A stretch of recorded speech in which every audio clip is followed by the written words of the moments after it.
I'm Alice Mong, Asia Society's Hong Kong Center Executive Director. I'm delighted so many of you here here tonight to hear a wonderful talk by Professor Jonathan Glover, Professor of Ethics, King's College London.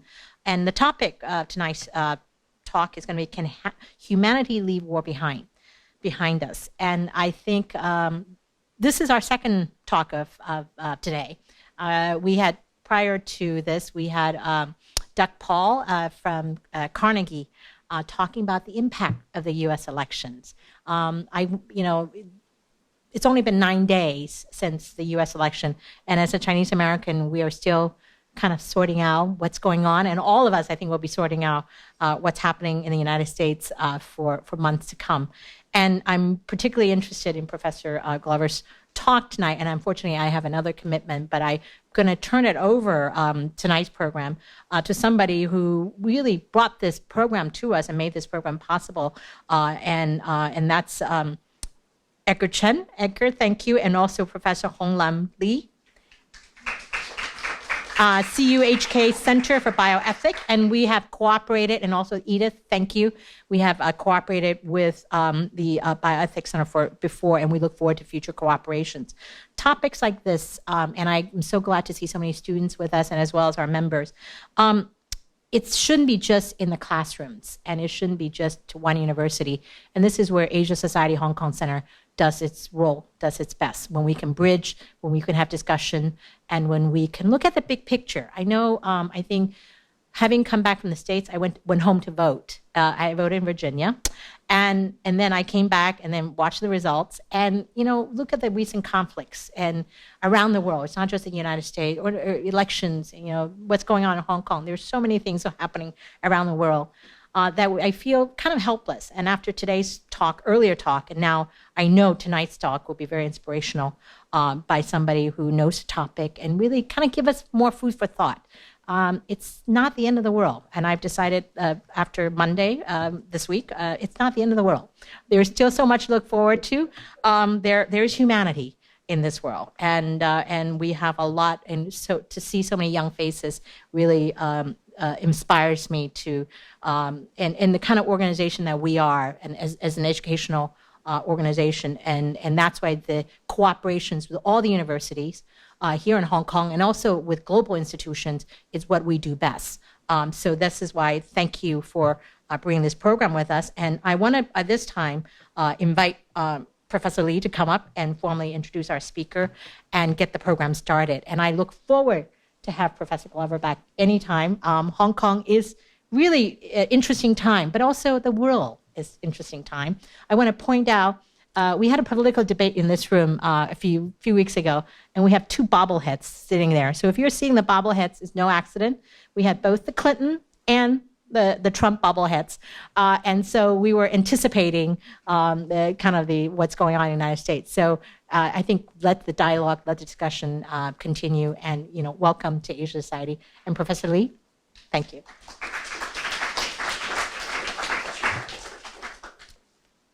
It's a real treat to have Professor Jonathan Glover tonight. Professor Glover is a leading philosopher who specializes in practical ethics. Prior to becoming Professor of Ethics at King's College London in 1998, he was already a famous world-class philosopher teaching at Oxford University. He has written 7 books. His first book, Responsibility, was a major contribution to the literature on free will and responsibility. His second book, Causing Death and Saving Life, is now a classic. It was the first book-length philosophical treatment on the ethics of killing, including diverse topics such as abortion, euthanasia, the death penalty, and the ethics of war. What Sort of People Should There Be, published in 1984, was the first philosophical book ever written on the ethics of genetic choices, and in its second half, the first book on what is now called Euroethics. Choosing Children, Genes, Disability, and Design, published in 2006, descended from his inaugural Uhiro lecture in practical ethics delivered at Oxford University.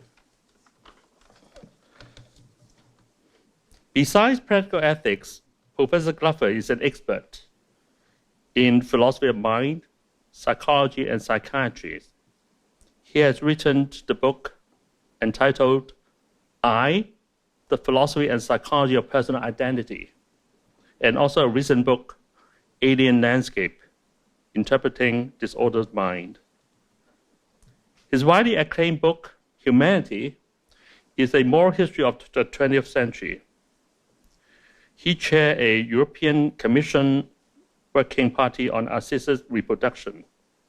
The Glover Report was published in 1989.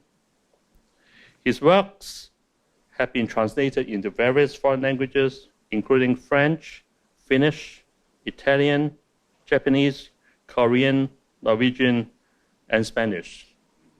Without further ado, let's welcome Professor Glover.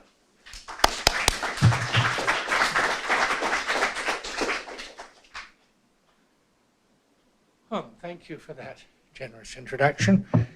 I should say that I feel that if this is the second lecture you've heard today, this one is going to be rather eclipsed by the previous one, as I can't possibly claim that my topic has the gloriously surreal qualities of the recent American election. But I think it's my topic, I hope, is still a highly relevant one. I start with the thought that in 1945, the United Nations Charter started with the words, "We, the peoples of the United Nations, determined to save succeeding generations from the scourge of war." And one only has to think about the current news, the appalling nightmare of what's going on in Syria, to want to ask some questions about why the world order that was supposed to be being designed in 1945, 70 years later, has so spectacularly failed to rid humanity from the scourge of war.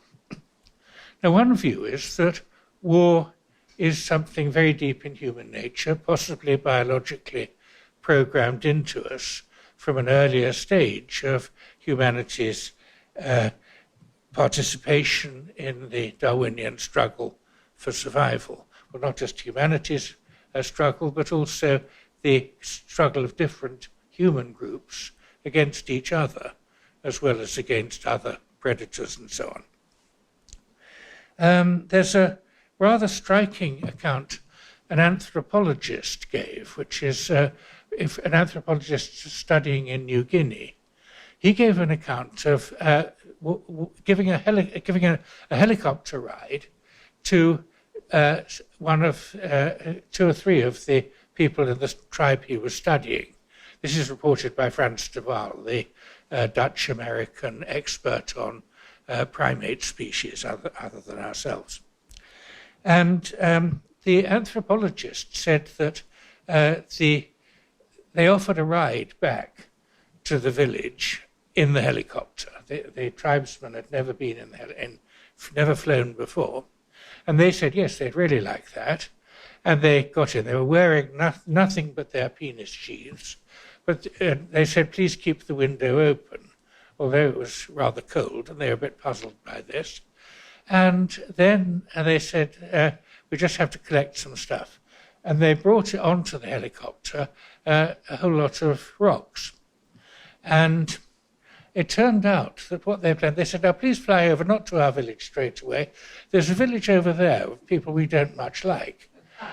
And the anthropologist said, I felt as though I had been present at the invention of bombing by Neolithic man. Now, I think it's quite plausible that probably many of our tendencies towards war are, in that sense, deeply programmed into us.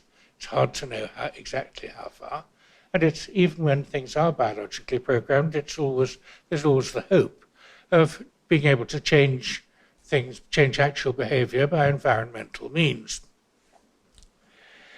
But so what I want to do is talk a bit about I'll mention the varieties of war. There are so many different kinds of war going on. There's conflict over resources or for land. There's ideological war between people who have different systems of belief, whether political or religious or both. And then there's tribal war, where people just don't much like each other and feel aggressive towards each other, and wars keep breaking out. Now, I'm going to talk particularly about tribal war because the subject of war is so huge. I've got half an hour in which to speak, and I couldn't possibly even pretend to scratch the surface of the various different kinds of war. But I want to take one, tribal war. By tribal, I don't mean to be dismissive. I don't want to sound like some British colonial official of 50 years ago. The natives are very good here, really. They're quite decent people, provided you would give them orders and tell them what to do. Well, I don't want to do that. But when I use the word tribes, I mean groups of people. They may be different nation states, or they may be groups of people holding different religious views, Sunni and Shiite, or whatever it may be, who feel a strong sense that their own identity is bound up with a particular group membership, but also have deep clashes with other similar groups. I want to include, for instance, Israel and Palestine as two tribes, without meaning to be in any sense dismissive of either Israelis or Palestinians in calling it tribal. It's not so long ago that our slightly ludicrous recent vote is probably eclipsed by what's gone on in the United States, but it's not so long ago that a pretty tribal vote took place in the United Kingdom about how we'd really rather run ourselves and not have to have quite so much to do with European neighbours. The two things I want to concentrate on in thinking about the causes of tribal war are two kinds of traps. I'm going to call them the trap of mutual fear, and then what I'll call the cycle of violence and backlash. Now, on the trap of mutual fear, this goes back. The earliest record that I know, though no doubt it was going on before, comes in Thucydides' account of the history of the Peloponnesian War. We're talking about the origins of that war. He says, he mentions all sorts of factors, but he says what made war inevitable was the growth of Athenian power and the fear this caused in Sparta.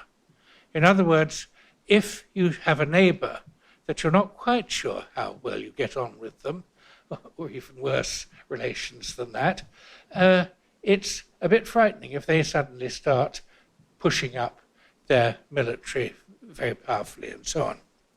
And it's interesting that in the English Civil War in the 17th century, Thomas Hobbes, the philosopher, writing after his experience of the outbreak of the English Civil War, and also as the first English translator of Thucydides, he invented the idea of the state of nature in which it's natural for us to be at war, because if you have things that I would like to have, I have a motive for attacking you.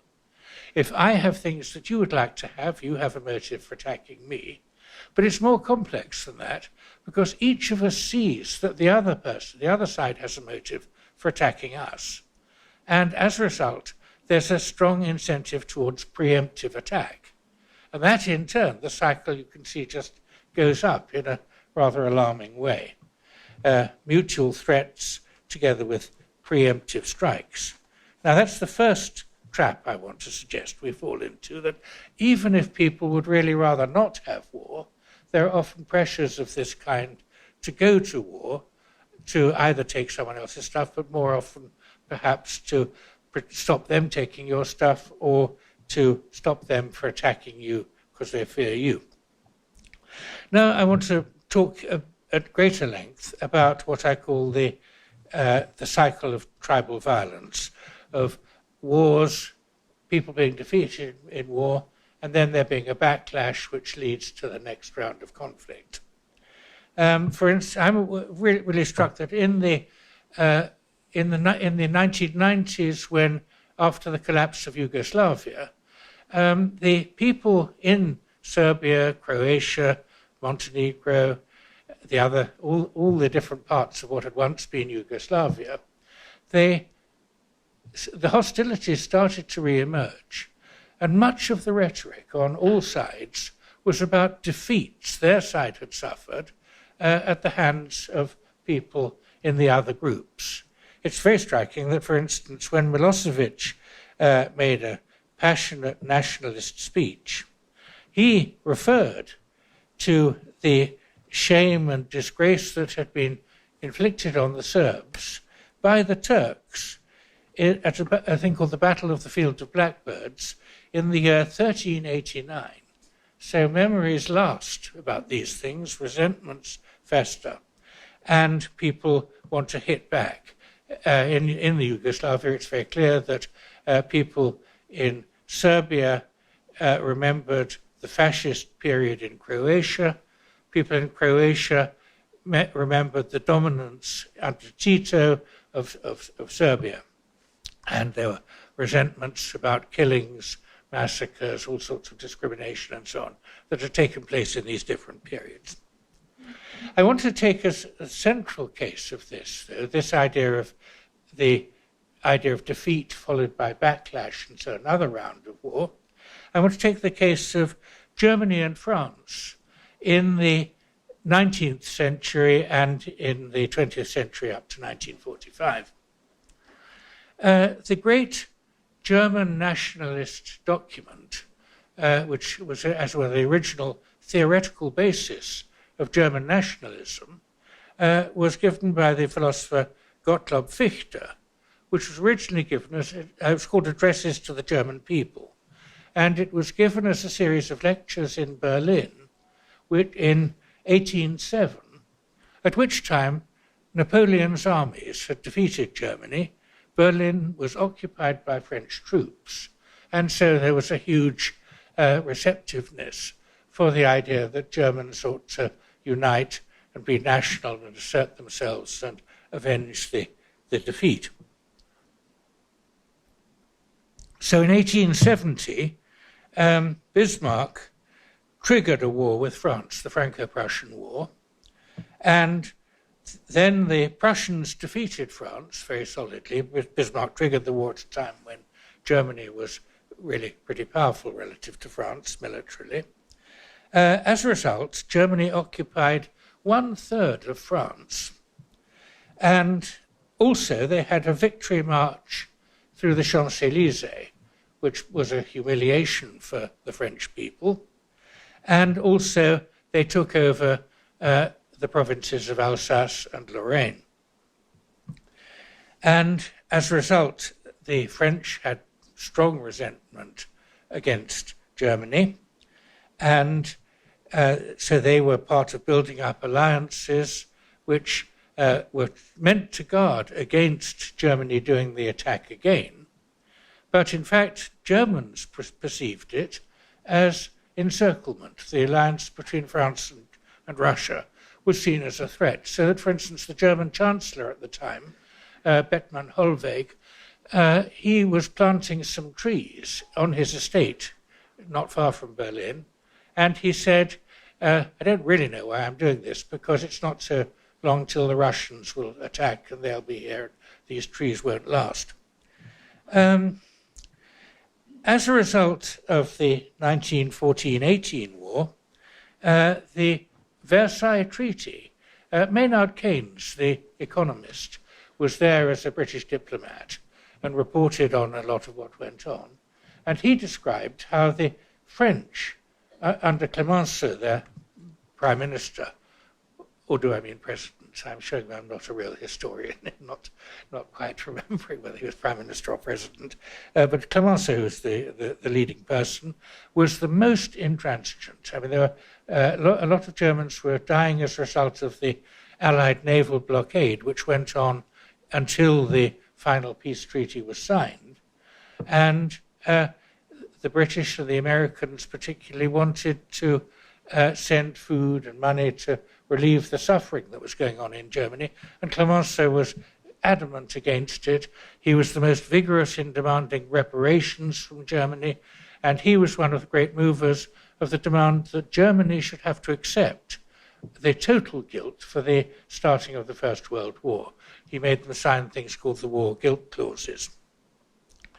Now, after that, and my next stop in this brief sort of trip around this depressing cycle, the next, I don't know if any of you have ever seen the film of the Nazi rallies made by Leni Riefenstahl called Triumph of the Will. A brilliant piece of filmmaking in an extraordinarily evil cause. But that film starts, and one of the things about it is propaganda films, so as it were, the really darkest bits of Nazism, the hatred of the Jews, the plans for extermination and so on, that was kept very much in the background. But what gave it huge popular appeal, this film, and gave the Nazi, in the Nazi rallies, gave huge popular appeal, what gave them the appeal was that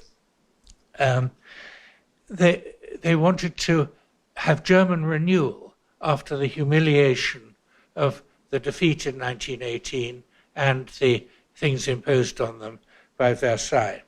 And as a result, this passionate resentment that Hitler felt was also felt by many people in Germany, and he got huge support.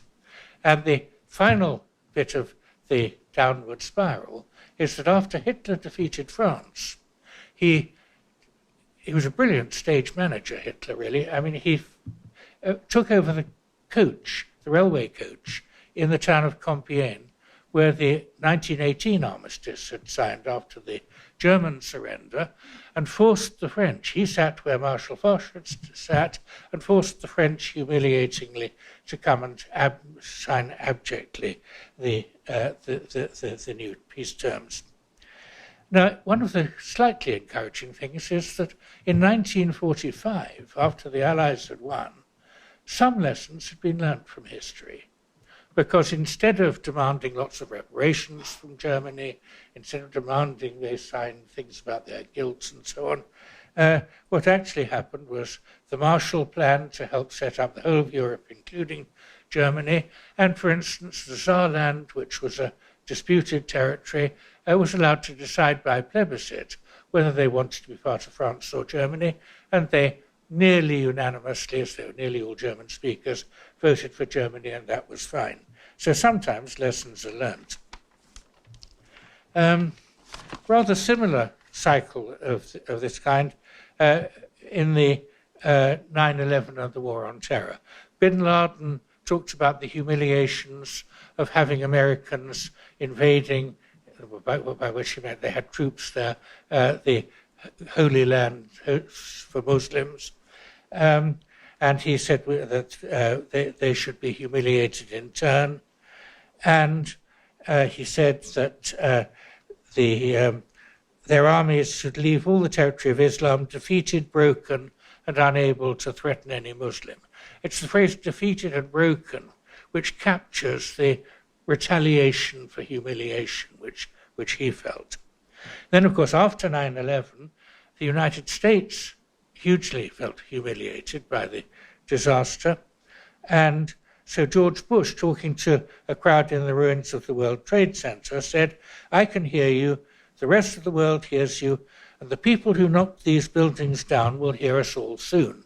And as we know, he then arranged an invasion of a country which actually wasn't to do, the invasion of Iraq, a country that wasn't actually to do with 9/11 at all.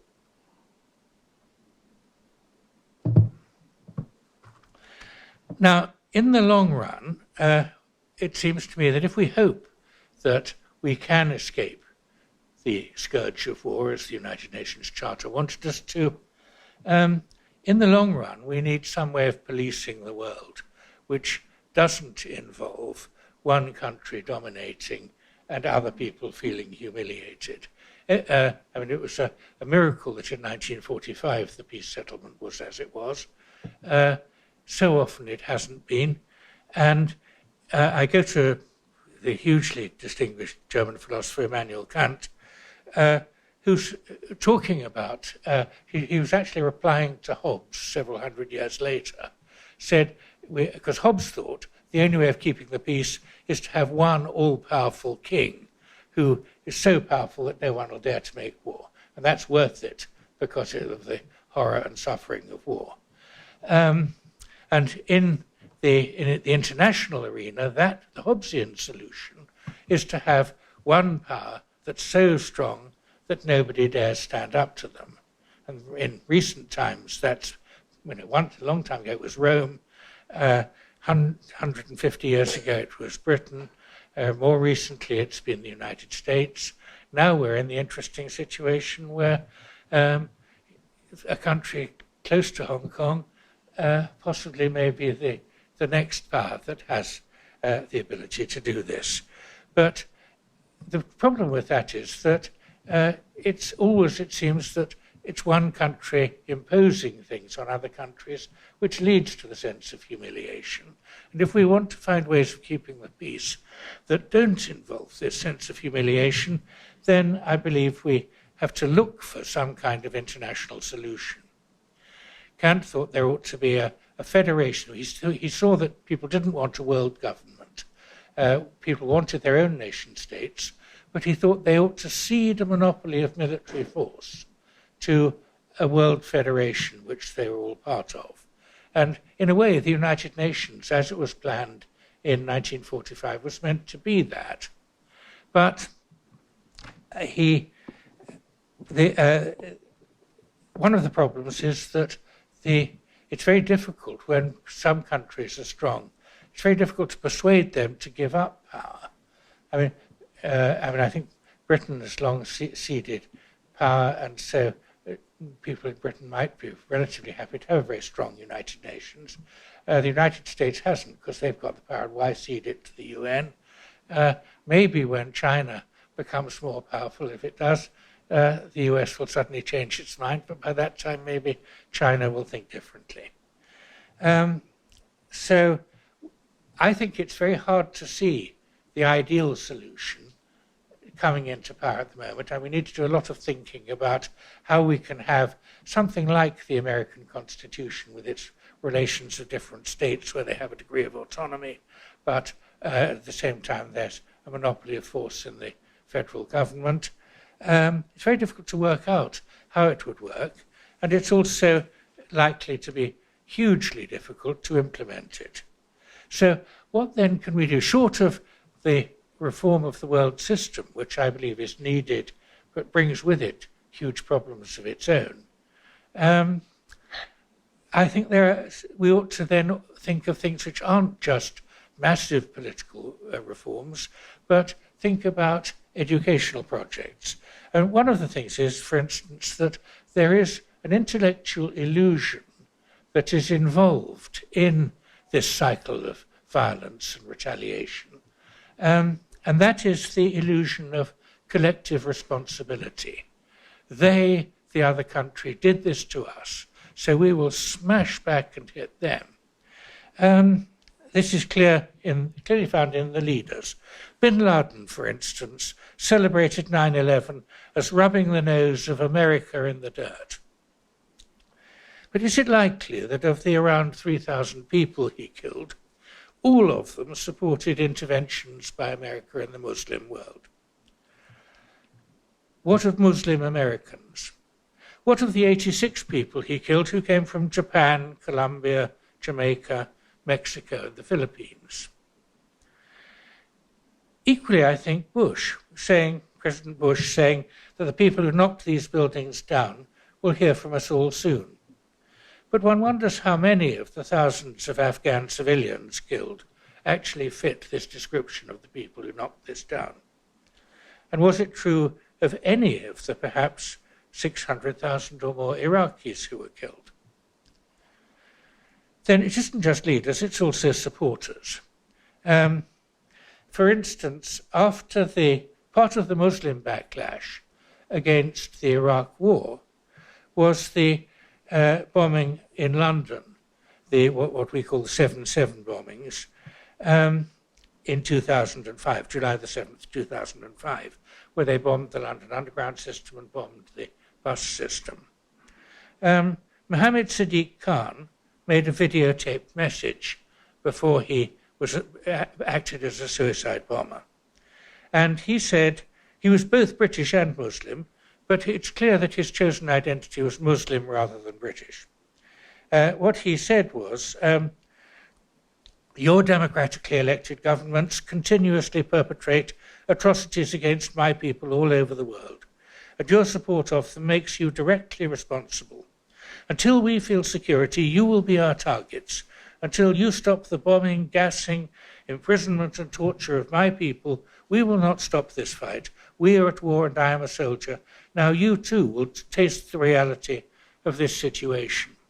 And again, the question I want to ask about that is, with his bomb on the Edgware Road station in London, Mohammed Sadiq Khan killed, apart from himself, 6 people. One question he might have asked is whether some of his potential victims might have been British and Muslim. I mean, in fact, Vivette and I go shopping in the Edgware Road from time to time, and it's absolutely full of Middle Eastern shops selling Middle Eastern food. And I think there's probably, quite likely a Muslim majority in that area. He might also have asked whether some of the people he killed might have been at the demonstration against the Iraq War in London, which was London's largest political demonstration in the whole of history. I should be finishing soon, I think, so I just want to go and mention one second project, thank you. One second project, which might be, given that we certainly aren't immediately going to set up the World Federation, I wish we were in some ways, not entirely, but I wish we were in some ways. We're not going to do that immediately or for the foreseeable future. What other projects can we do to... I mentioned the UN Charter at the beginning. The UNESCO Charter, United Nations Educational, Social and Cultural Organization, it starts with the phrase, wars are made in the minds of men. And just as I think work of an educational kind in exposing the illusions behind collective responsibility. All Muslims are responsible for 9/11. All Americans are responsible for whatever's done in the Muslim world. Another thing which I think is worth doing is trying to get people to understand the narratives of the conflict on the other side. I have a fantasy. I wish somebody would do this. I'm not a filmmaker and I can't, but I think what's needed is something like, say if you take the Israel-Palestine conflict, each side has its own story. Each side talks about the atrocities the other side has perpetrated on them. They took our land. No, but it was ours further back. They have killed us in these horrible suicide bombings. No, but they are killing us, and so on. And I think there's a case for doing experiments of the kind I'm just about to describe. I'd want to get 2 teams of expert filmmakers, one from Israel, one from Palestine, and I'd want to say to them, please make a film, each of you, the Israelis on one side, the Palestinians on the other, 2 films, each one a powerful propaganda film about your own side story. Pull no punches. If you interview people whose children were killed by suicide bombers on the school bus, interview people whose houses have been demolished by Israeli soldiers, and so on. Make the most powerful emotional statement.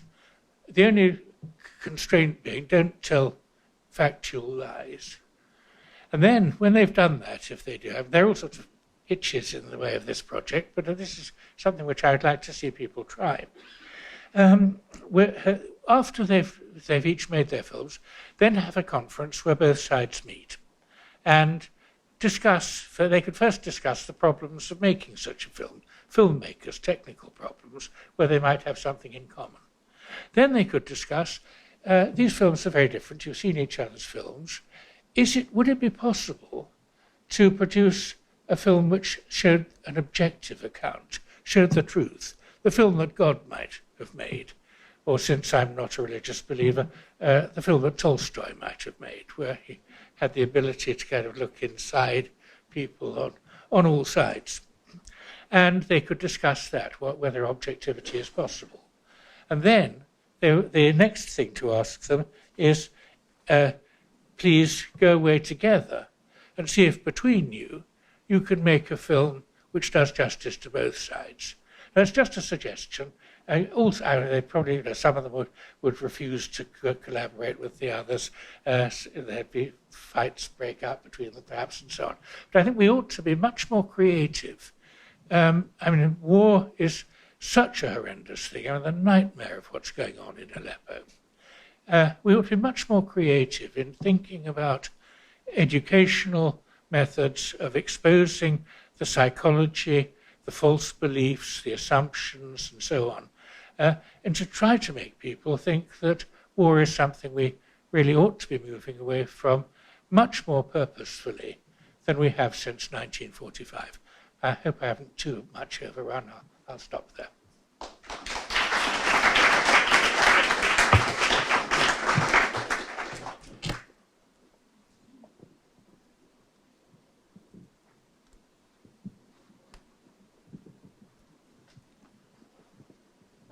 Now is the time for Q&A. Please.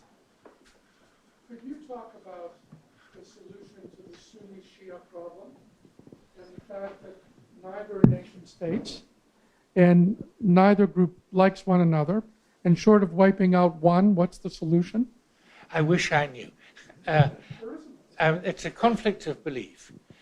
The only thing I can say is that I agree it's not between nations, but that many of the conflicts in the modern world aren't between nations, they're between subgroups within, indeed, yes. But what I would say is this, that what the Sunnis and Shias are doing is not so very different from what Protestants and Catholics did in Europe in the 17th century. And one of the things where I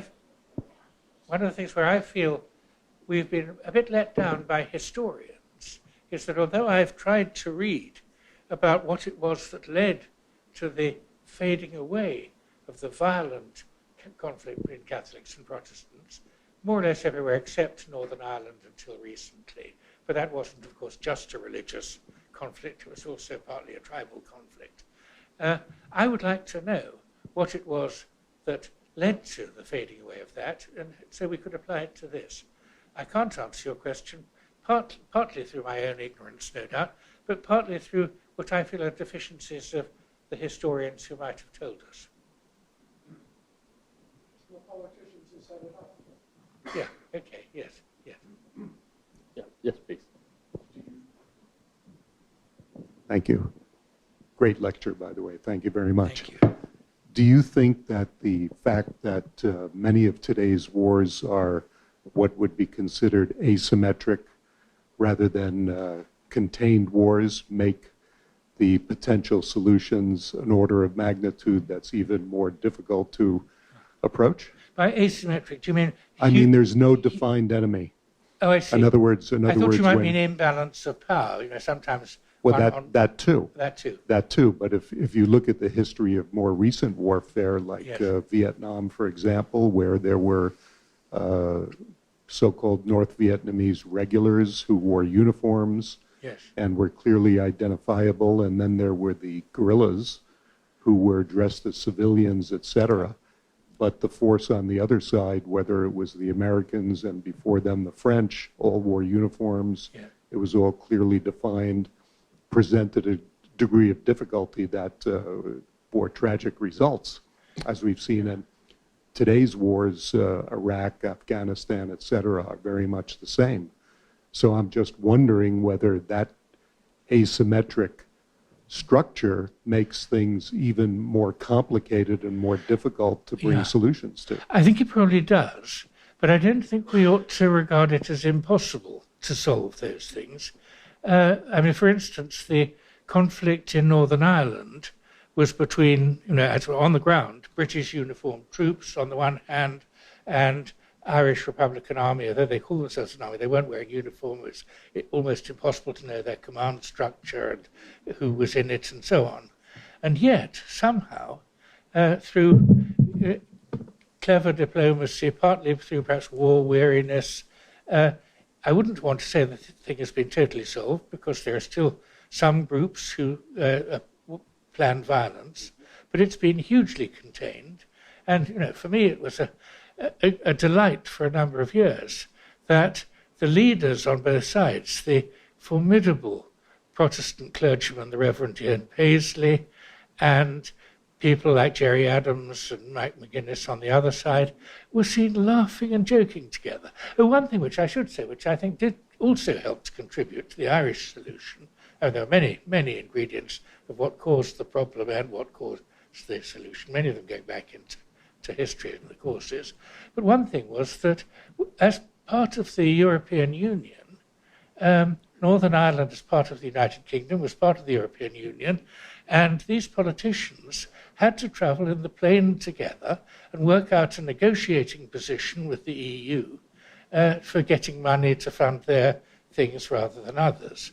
So it's one of the many reasons why I regard the recent tribal spasm in my own country as regrettable, because it means that kind of thing is no longer present. Okay, good. No, okay, yeah, this gentleman. Hi. I thought the lecture was great. Thank you for that. I just wanted to raise the point that you had discussed about like Muslims and the backlash against Americans, right?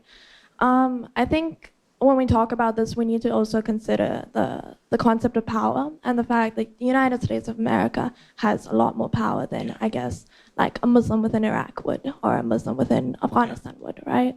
And I think in terms of that, when there are gross injustices that are done to those that are oppressed, to those that are marginalized, to those that are discriminated against, but the political rhetoric, the common, like the Western rhetoric, the political commonplace rhetoric, general rhetoric, whatever, does not take those people's stories into account. So how are they supposed to be recognized? How do they ask for recognition, to ask for legitimacy if the voices aren't heard, if not by violent means? Because violence is a form of, showing their struggle. That's a very interesting question, and as with a number of the questions, I certainly can't give a definite authoritative answer which will convince everybody. But I think one thing I agree with you that there are many oppressed people in the world who do very badly out of things, yet many of them don't take to violence. There are hordes of people all over Africa who have an incredible low standard of living, but don't attack America or Europe, the Western capitalists who are doing relatively well out of it. I should say, just as a kind of an aside, in our family, we all voted against Brexit, except our splendid grandson, who voted for Brexit. And he voted for Brexit for utterly different reasons from those which the main campaigners for that thing voted for. He thought it was a disgrace that we were part of a Europe that set up tariff barriers against people in the poorest countries of the world, including Africa. And although I carried on voting for Remain, I hugely respected that point of view. But I think it's an interesting question. Why do some people move to violence when they're oppressed and others don't? And I think it's not obvious that it's just poverty. As it were, the Marxist picture about workers will be increasingly impoverished and so will rise up and rebel and have the socialist revolution. I don't find that very convincing. I think it's much more often when people feel their national identity is insulted and that kind of thing. And I think, for instance, why do Palestinians feel so bad? Well, they feel that was our land, and the Israelis have taken it, and then what's more, they've occupied, it should be said that the war that led to the Israeli occupation was started by the Palestinians at that stage. But it's, as it were, humiliation, it's defeat, it's the feeling of injustice rather than simply poverty.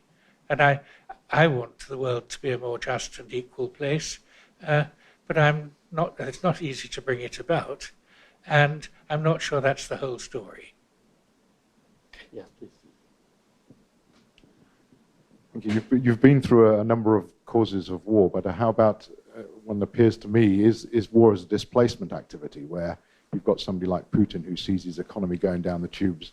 Therefore, he says he takes everybody's attention away by claiming them as an enemy and then attacking them. So that's very difficult to deal with, or maybe you have an idea because of the bits it's used by politicians. I certainly agree that I think it's very plausible to say that some wars are indeed engineered by governments to distract attention from other things.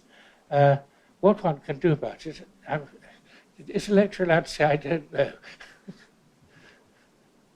I mean, people could be educated more, but one of the things which worries me, I mean, for instance, looking at the recent American election, also at the recent British referendum on the European Union, I'm appalled, really, at how polluted the sources of information often are for the public.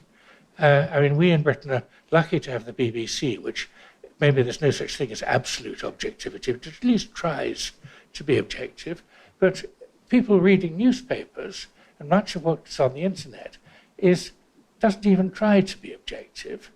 And, well, we all see the American election recently, and the Fox News, how can people whose main source of information is something like Fox News how can they avoid being deceived by governments who want to use war for this sort of thing?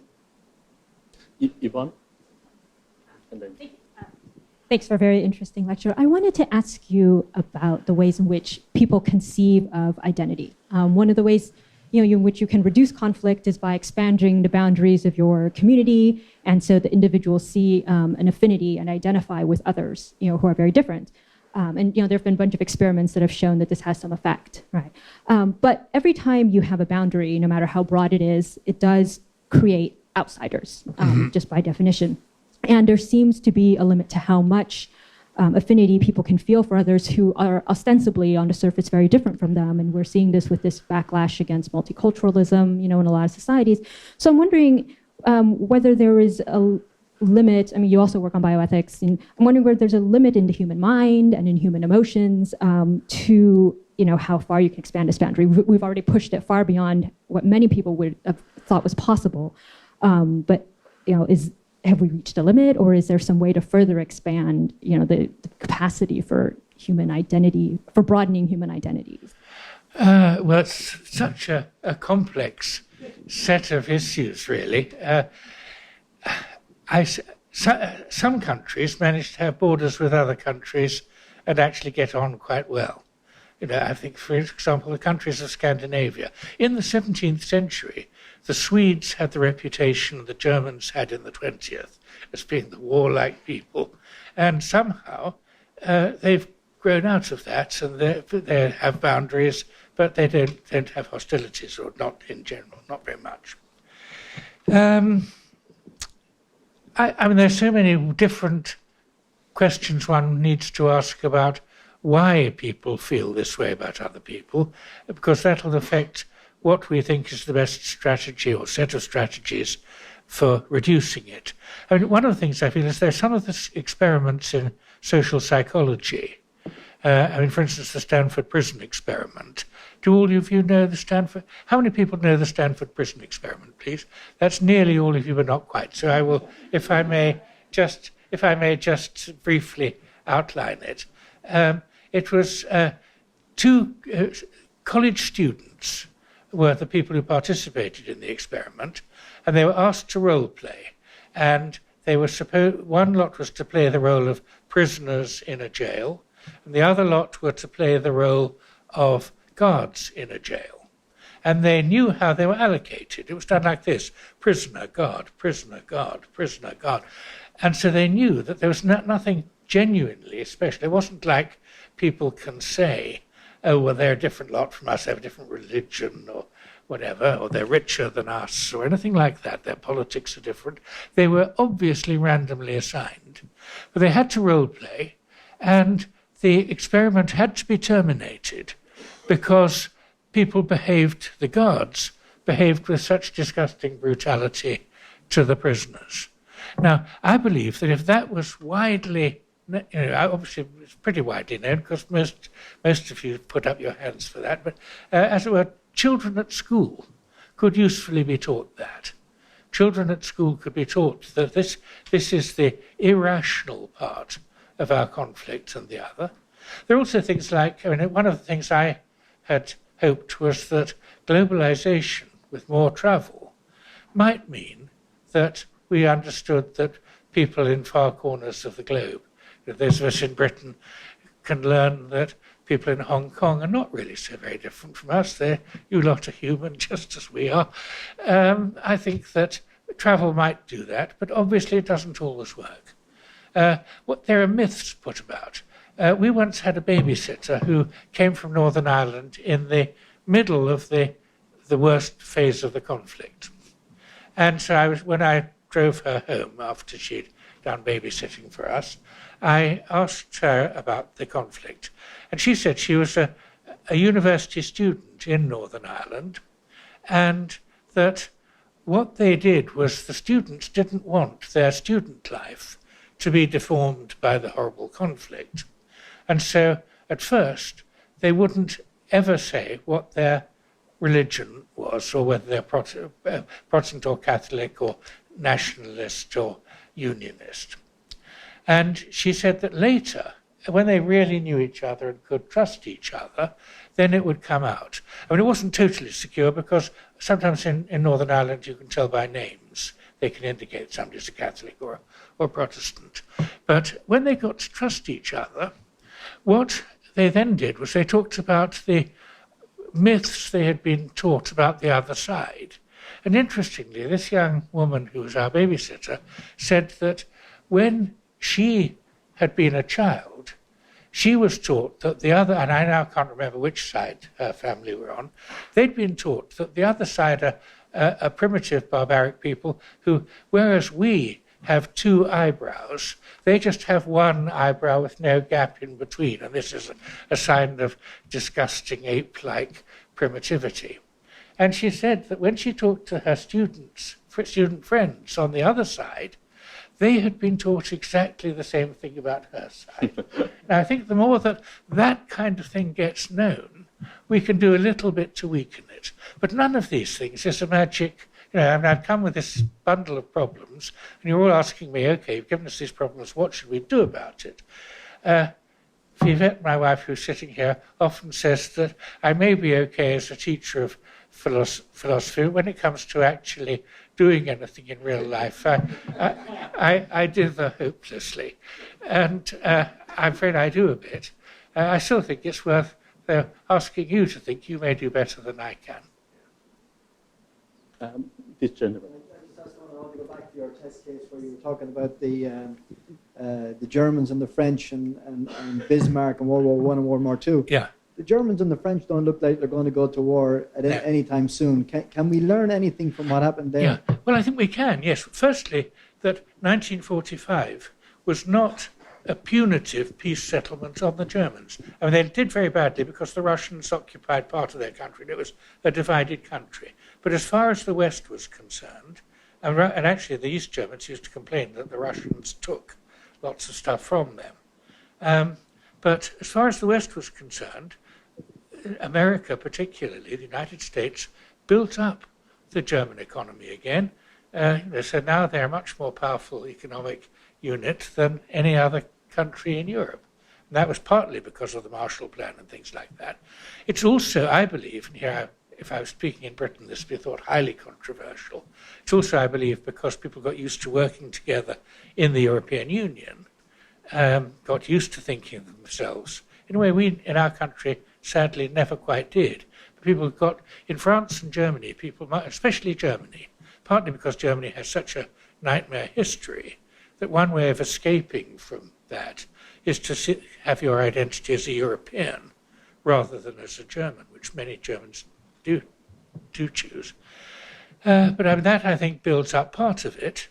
Partly it's that the one consequence of the European Union, but not just of that, of modern developments in economics and technology, is that industry is so internationalized in Europe that it would be quite difficult to set up a war between France and Germany because, you know, the equipment for the tanks on one side be made on the other and so on.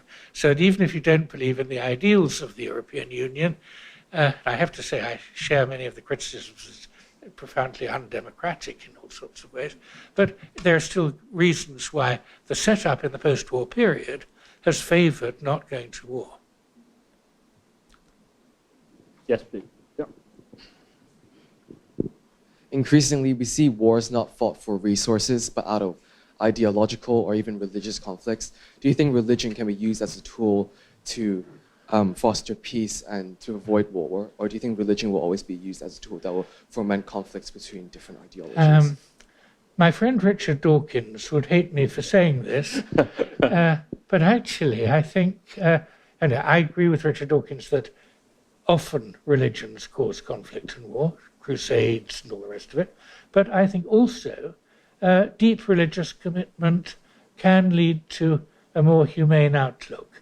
The example I would give is in the period after the apartheid regime in South Africa, I think that Archbishop Tutu led the what's called the Truth and Reconciliation Commission, and he, out of his deep Christian principles, he actually, what they did was they had the ANC, the African National Congress, had won. The other side had been defeated. The other side were racist. They were freedom fighters, or whatever you like. But actually, they insisted that in the Truth and Reconciliation Commission, the whole truth was told as far as they could get it. So they condemned atrocities on their own side as well. If I just say one thing about this is, I'm afraid, just anecdote, but there was a Church of England priest called Trevor Huddleston, Father Trevor Huddleston, who was in South Africa during the worst period of the racist regime. And Archbishop Tutu was a little boy, and his mother was a cleaner in some building. And she had always, white people in the racist South Africa just walked past. She had not the slightest recognition of her. They treated her as though she was a nobody. And Trevor Huddleston walked through that building, saw her. He was wearing some church hat, or some ecclesiastical hat, and he took it off and nodded to her and smiled. And Tutu was astonished by this because no white man had done this before. And when Trevor Huddleston died, Archbishop Tutu wrote an obituary of him in which he said that he thought that this thing in his childhood had actually made a huge difference because he couldn't see all white people as enemies, despite the fact that it was a white-dominated regime that was doing so much harm to his own people. So it's mixed, is what I want to say. It depends partly what bit of what religion. You know, Sunnis and Shias aren't exactly good advertisement for keeping the peace. Some people say Buddhists are, and we're in a region, Yvette and I have just been going to various Buddhist buildings here and been impressed by the atmosphere of peace and beauty and thinking that maybe Buddhism, at least I've been thinking, I think Yvette has too, maybe Buddhism would be one of the best religions to propagate. Perhaps the last question. Not necessarily in Sri Lanka. No, okay, I agree. My actual question was, where do you put India and Pakistan in your spectre of different wars? Yes. How I wish I had the huge resources of factual knowledge that I need to answer all these questions. Well,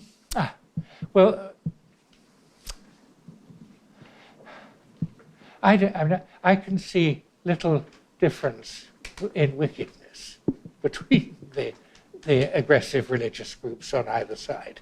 I know that, for instance, the distinguished Indian economist Amartya Sen is hugely critical of some of the Indian nationalist versions of religion.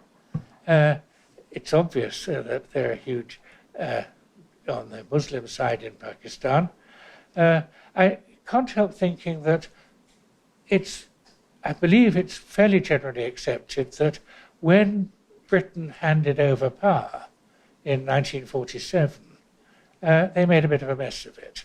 I know that I sometimes talk to Israelis and Palestinians about the handover from the British Mandate, and they always assure me that I should be personally responsible for quite a lot of the mess that was left, because the British made such a mess of things. It gives me a chance, though, to say, when in the Israel-Palestine conflict, when it turns out that both sides say, actually, God promised the land to us, I say, well, the British double-crossed you both, maybe God did too.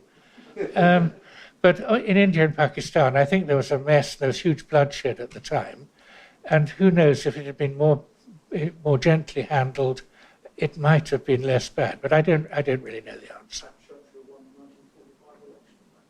Sorry? Churchill won the 1945 election. Well, no, but then they would have both ended up fighting the British. I think that was the final question. And before we finish, two things are in order. First of all, on behalf of Future Society, I'd like to present this gift or souvenir to Professor Glover. Oh, thank you very much, and thank you for sharing. Thank you.